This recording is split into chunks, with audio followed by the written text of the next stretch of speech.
Hey, it's NPR's Book of the Day. I'm Andrew Limbong. If you're a writer or an aspiring writer, or even just took like one creative writing class in high school, I imagine you've heard the advice, write what you know, which on a surface level I get. But if you think about it for even a second, it's kind of stupid advice. Like, am I only supposed to write about the ins and outs of public radio? Isn't writing supposed to be an act of exploration and wonder and all of that? Thankfully, some of our best writers, like the one featured on today's episode, don't abide by that advice. Emma Donoghue is on the pod. You probably recognize her best-selling book Room, which was turned into an award-winning movie. She's got a new book out called Haven that kind of touches on similar themes as Room, isolation and faith, except this book is set in the year 600 on a remote island. And she talked to NPR's Ari Shapiro about getting obsessed with writing this book and all the necessary research it took to get it done. Emma Donoghue tends to write about people in a tough spot. Her best-selling novel, Room, centered on a mother and her son in a forced imprisonment. In her new novel, Haven, 3 Irish monks in the Middle Ages choose to live a life of isolation on a rocky island. They land on a place called the Great Skellig. It's a real island that Donoghue actually boated past several years ago. Well, by the end of that boat ride, I had the whole thing in my head because I was struck immediately by logistical questions. I was seized by the question of how they survived, and I thought, how many of them would there be? Well, I thought I need there to be 3 of them because of the Trinity, because the men who settled on this island were absolutely fixed on their goal of getting away from the world and founding an absolutely pure monastic retreat. So I imagined 3 men, young, middle, and old. And by the end of the boat ride, I had the whole, how the action and the drama might play out and how it might all, of course, go horribly wrong. This island is populated with tens of thousands of birds, and you go into incredible detail about the bird life. Cormorants, puffins, auks, which are now extinct. Will you read one paragraph where you sort of describe this in detail? Sure. Here we go. Trian, the young monk, is on the island. Scrutinizing the rock faces below, Trian counts eggs, just out of curiosity. He's found that a kittiwake will lay 2 or 3 in a tiny nest, whereas a cormorant has a huge nest with as many as 4, pale blue. Those are the only eggs the monks agree are inedibly foul. Anytime Trian's delved into the burrow of a puffin or shearwater, he's found only a single egg. Once he encountered a shearwater in the daytime and it spat a stinking oil at him.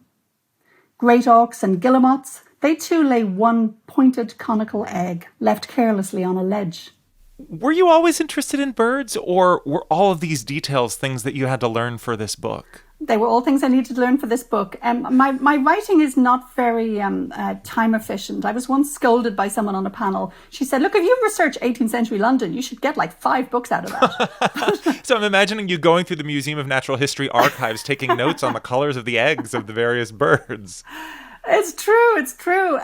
For each book, I seem to enjoy the stimulus of going to an entirely new place. And I soon realized that this was a kind of a colonial story, only, the natives, as it were, are the birds in this case.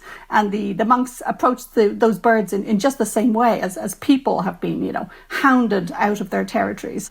And of course, I couldn't be unaware of this sort of environmental resonances of this story nowadays. While I was writing it, I remember there were headlines about, maybe we'll settle on Mars. That'll be a solution to our problems.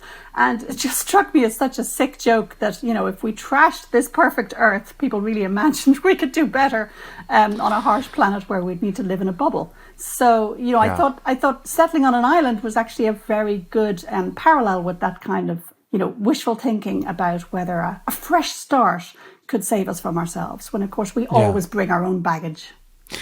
I was rereading the New York Times review of your best-selling novel Room, which became a hit movie, and one line in the review stood out to me, which was, Room is both a jail and a haven. And here we are 12 years later, where you have a new novel called Haven, which is about a different kind of jail. When did you notice that you were returning to some familiar themes? I know, I'm a little sheepish about that. I blame the children, Ari. Our kids are 18 and 15 now, and since they've been born, it's not that I always write directly about parenthood, but I very often write these sort of tight little domestic knots in which something can be seen as either idyllic and cozy or as nightmarishly confined. You also keep exploring these themes of faith and obedience. What interests you about them such that you return again and again? Well, I suppose as an Irish writer and a lapsed Catholic, I'm aware that I grew up in a tradition which had many beauties. I loved all that. The music, the ritual of confession, I found utterly thrilling. You walk away feeling tingling with cleanliness, as if you've been magically wiped clean. So there was a lot I loved about Catholicism. And then when I left it, I suppose I remained fascinated by the sort of the pros and cons of it, what it offers. And again, I'm trying to show that, yes, zealotry and extremism can really lead one completely off the rails psychologically. But equally, having a very strong faith would bear you up, I imagine, and give you all sorts of consolations, especially if your life was nasty, brutish and short. You know? And in some ways, I think these studies of religion, I think for me, they're kind of parallel with my writing life, because I get absolutely obsessed with whatever I'm writing about, and nothing could stand between me and it. And I suspect I wouldn't sell my kids for it, but there's moments when you're wondering, if there's a fire, do I go upstairs and tell the kids first, or do I grab my folder of ideas for future books?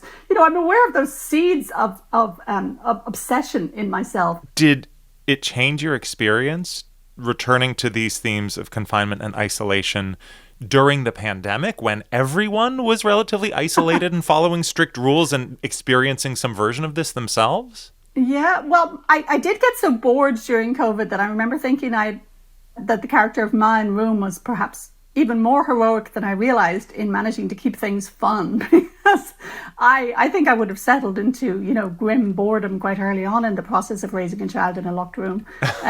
But to answer your question, I think this book was particularly enjoyable to write during the pandemic because it was just such a long distance to travel in both time and space. And the monks had such concrete problems, which were not my problems. There I was at home, obsessing on Twitter over, when would vaccines be made available? And they were wondering, would they live through the night? Would their bedding blow away in a storm? So it was highly concrete and yet big existential questions as well. Like when Art says to the monks, does it matter whether we live or die? It's all to the glory of God. We don't matter. So yes, it couldn't have been a better escape. It's funny, you might imagine that only an escapist storyline is an escape, but actually a very engrossing dramatic storyline that's far, far from where you are is the most wonderfully distracting occupation during, the tedium of having to stay home. You painted such a vivid image of this island that I had a very clear picture of it in my mind. And then I reached the end of the novel, read the author's note, and realized, oh, I have actually seen this very island on screen. That was a bit of a surprise. Yes, the Star Wars island, I know. And the funny thing about those films is that they couldn't wipe out the puffins because there are so many of them. So they had to include the puffins in the film and just give them a different name. This is where Luke Skywalker is, I don't know. Yes, it's Luke Skywalker's hideout, I would say. And I love the idea that the birds were just so plentiful that they had to be included in the film. There was actually no way to film that landscape without those birds. Emma Donoghue's new novel is Haven. Thank you for talking with us about it. It's been a great pleasure, Ari. Thank you.